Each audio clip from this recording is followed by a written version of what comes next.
Hello, everyone, and welcome back to another episode of the English Learning Podcast. I'm Mark.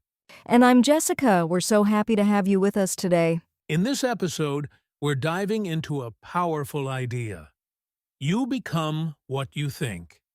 It's a phrase you may have heard before, but today we're going to unpack it together. Yes, and what's really exciting is that this idea doesn't just apply to life in general, it also connects directly to learning English. The way you think about yourself, your abilities, and even your daily habits can completely change your results. Exactly. If you believe you can improve your English, you will find the motivation to practice and grow. But if you keep telling yourself, "I'm bad at English, I'll never be fluent," well, those thoughts can actually hold you back. So today, we'll explore how your thoughts shape your reality, share some real-life examples, and of course, give you practical English phrases and tips you can start using right away. It's going to be a really eye-opening session. So grab a notebook if you want to take notes, and let's jump right in. So Mark, let's start with the big question. Why are our thoughts so powerful? Good question.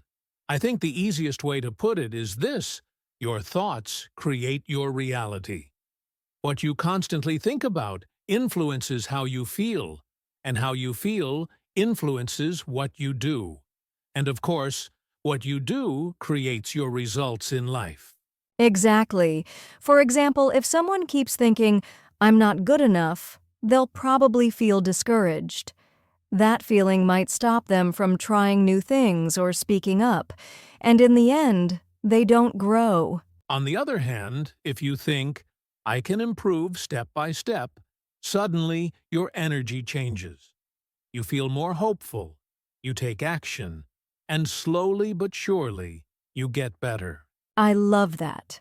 There's a common English expression, where your mind goes, your energy flows. It means whatever you focus on in your mind, that's where your time and effort will go. Yes. And another phrase I like is, "You attract what you think about." It's almost like a magnet. If your mind is full of negative thoughts, you pull in negative experiences. If your mind is full of positive, hopeful thoughts, you attract opportunities. And for English learners, this is really important. If you tell yourself, "I'll never speak English fluently," your brain starts believing it. But if you say, "Every day I'm getting better," then you start to notice small improvements. So, to put it simply, your thoughts are seeds. If you plant positive seeds, you'll grow confidence, progress, and success. If you plant negative seeds, you'll grow fear, doubt, and hesitation. That's such a good metaphor, Mark. And listeners, think about this. What kind of seeds are you planting with your daily thoughts? Because remember, you become what you think. So, Jessica, a lot of people might wonder, is this idea of "you become what you think" just motivational talk? Or is there real science behind it? Great question. Actually, there's a lot of psychology and brain science that supports it.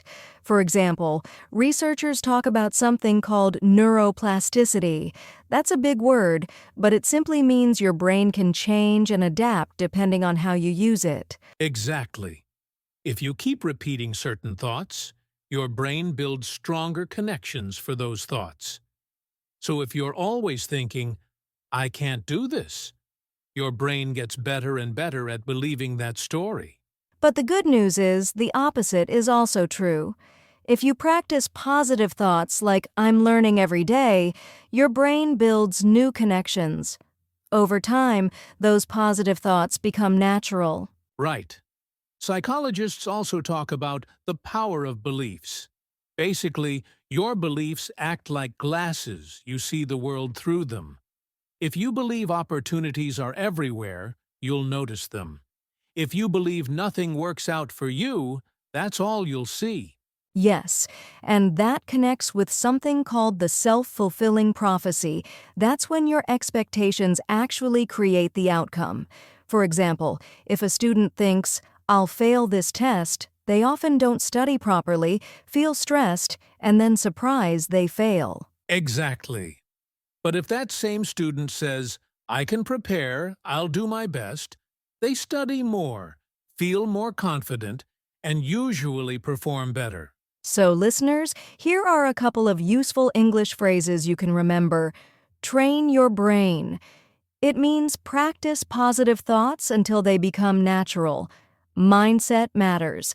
That's a simple way to say your way of thinking is important. I like that. And honestly, this science shows us something powerful. Our thoughts aren't just private little ideas. They're actually shaping our brains and guiding our actions every single day. Which means if you want to change your life or your English, the best place to start is with your thoughts. So far, we've talked about the power of thoughts and even the science behind them. But Mark, I think stories really help bring this idea to life. Do you have an example in mind? Yes, actually. One of my favorites is Thomas Edison, the inventor of the light bulb. People say he failed thousands of times before he succeeded, but he never thought of himself as a failure. Instead, he said, I haven't failed. I've just found 10,000 ways that don't work. I love that quote. It shows the mindset of someone who sees every setback as a step forward. In English, there's a great idiom for this. Every cloud has a silver lining.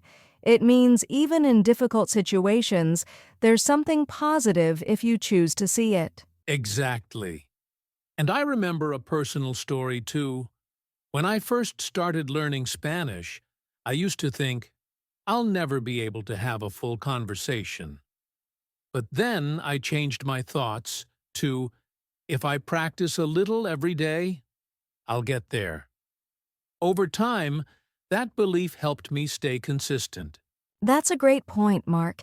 And it reminds me of one of my students. She used to say, My English is terrible. I can't speak at all. But we worked on her mindset first. I asked her to replace that thought with, I'm improving each week. Slowly, her confidence grew, and guess what? Her English really did improve. That's the perfect example of mind over matter. Listeners, this idiom means your thoughts and mental strength can help you overcome physical or real challenges. Yes, and another everyday expression is glass half full. Some people see a glass of water as half empty, focusing on what's missing. Others see it as half full, focusing on what's there. The lesson? Your perspective changes your experience. So whether it's inventors, language learners, or everyday people, the common theme is the same. The thoughts you hold on to become your reality. And the good news is you can always choose new thoughts. All right, Jessica, let's get practical. What does negative thinking actually sound like compared to positive thinking? Good idea. Let's do a quick role play. I'll play the negative thinker, and you play the positive thinker. Perfect. Go ahead. Sigh, I can't learn English. My grammar is terrible. I always make mistakes, and people will laugh at me. I'm still learning English, and it's normal to make mistakes. Every mistake is a lesson, and with practice, I'll get better. I don't have enough vocabulary. I'll never sound fluent. My vocabulary is growing every day. Each new word I learn makes me more fluent than yesterday. See the difference, listeners? The words are small, but the impact is huge. Exactly. Negative thinking closes doors. Positive thinking opens them.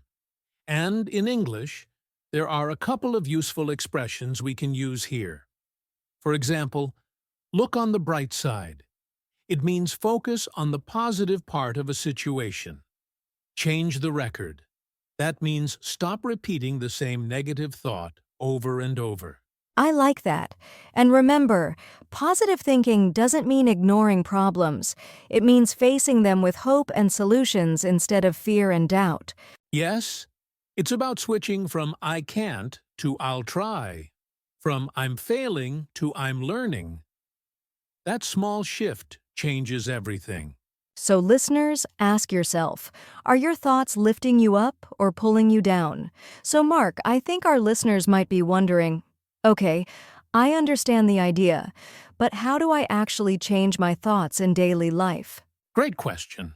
And the good news is there are some very practical tools anyone can use. Let's share a few.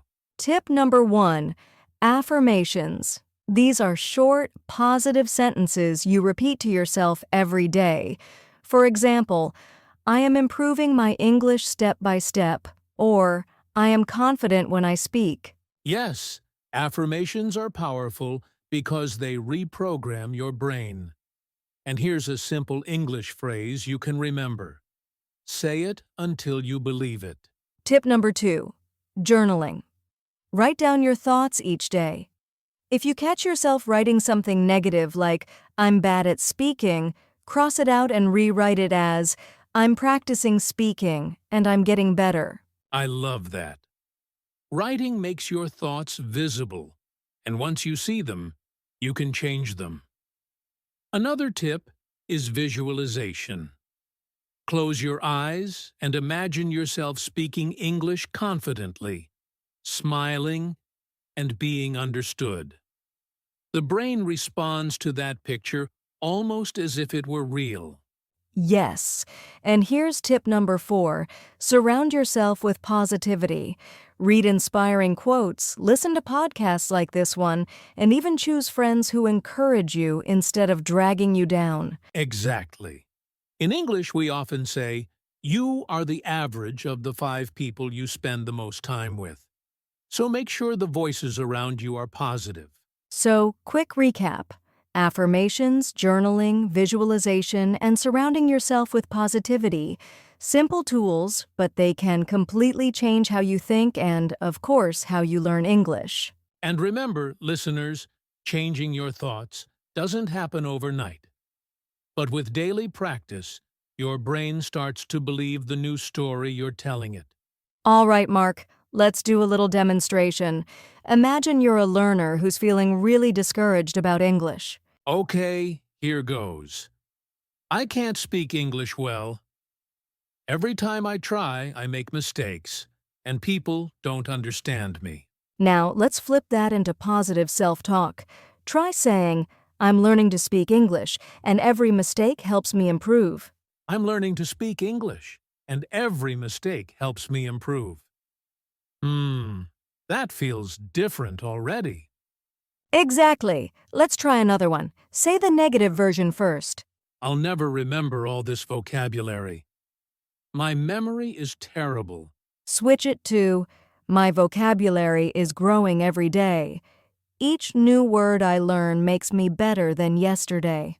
My vocabulary is growing every day. Each new word I learn makes me better than yesterday. Wow, that actually sounds motivating. See, listeners, that's the power of positive self-talk. The words you choose in your mind can either tear you down or build you up. And here's a great English phrase to remember.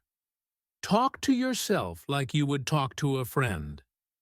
You'd never tell your best friend, you're hopeless. Instead, you'd say, you're doing great. Keep going. Yes! So the next time you catch yourself thinking negatively, pause and reframe it into something supportive. All right, listeners, now it's time for your challenge. Are you ready? Here's the task. For the next 7 days, practice one positive English affirmation every morning. Say it out loud to yourself, or even write it down in a notebook. For example, you could say, I am improving my English every day, or I am confident when I speak. Keep it short, simple, and repeat it daily. And here's a tip. After saying your affirmation, take a moment to visualize yourself succeeding. Imagine speaking English confidently, smiling, and being understood. The brain starts to believe it faster than you think. Yes, this small daily habit may seem simple, but it can really shift your mindset over time. Just 7 days of consistent practice can make a noticeable difference. So remember, listeners, Your thoughts are powerful, but action makes them real. Take this challenge seriously, and you'll start to see change, both in your English and in your confidence. We can't wait to hear how it goes. And don't worry if it feels tricky at first. That's normal. Just keep practicing. Wow, what a journey today! Let's quickly recap what we learned, Jessica. Yes. First, we talked about the power of thoughts, how what you think shapes your reality. Then we explored the science behind it, including neuroplasticity and self-fulfilling prophecies. We shared real-life examples, like Thomas Edison and our own English learning experiences, and showed how positive thinking really makes a difference. And of course, we practiced positive self-talk and gave you practical tools, affirmations, journaling, visualization, and surrounding yourself with positivity. Plus, your 7-day listener challenge. Remember, your thoughts are like seeds, plant positive ones, and you'll grow confidence, success, and better English skills. Exactly. So listeners, go out there and think positively, act positively, and speak positively in English. You truly become what you think. Thank you so much for joining us today. Keep practicing, keep believing in yourself, and we'll see you in the next episode of the English Learning Podcast.